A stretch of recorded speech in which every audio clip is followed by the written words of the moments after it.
Malam itu, jalan kampung di hujung felda Sungai Lanang begitu sunyi.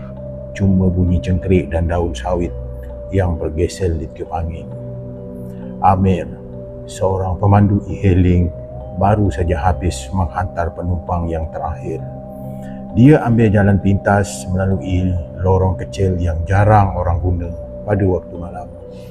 Sampai di satu persimpangan ketiga, Amir ternampak seorang perempuan berdiri di tepi jalan dengan rambut yang panjang menutupi muka.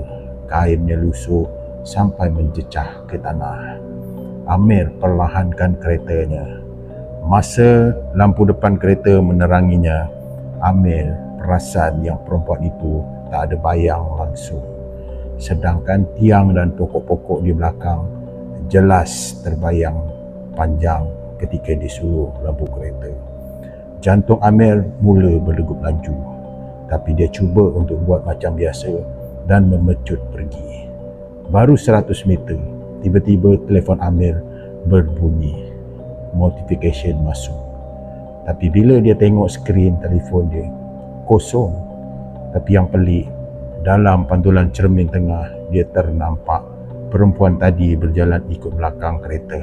Tapi kaki perempuan itu tak mencecah tanah. Amir tekan minyak dengan kuat.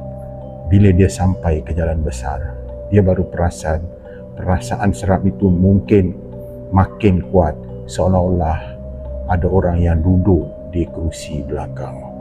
Dia tak berani tengok cermin. Dia cuma dapat membaca apa saja ayat yang dia ingat. Tapi tiba-tiba dia terdengar ada satu suara halus perlahan dekat telinganya. "Kenapa kau lalu di sini malam-malam?" Kereta Amir secara tiba-tiba bergoyang sedikit, macam ada sesuatu orang yang menariknya dari belakang. Amir terus membelok masuk ke stesen minyak yang terang menerang. Dia terus memberhentikan kereta, turun dan buka pintu belakang yang kosong, tak ada apa penumpang. Cuma satu benda yang buat dia meremang. Di kerusi belakang ada kesan tapak kaki kecil yang penuh dengan lumpur menghala keluar dari dalam keretanya. Sampai ke hari ini, Amir langsung tak berani lagi melalui jalan itu. Dan jalan itu pun memang terkenal sebab di persimpangan itulah seorang perempuan dan anak kecilnya pernah mati dilanggar.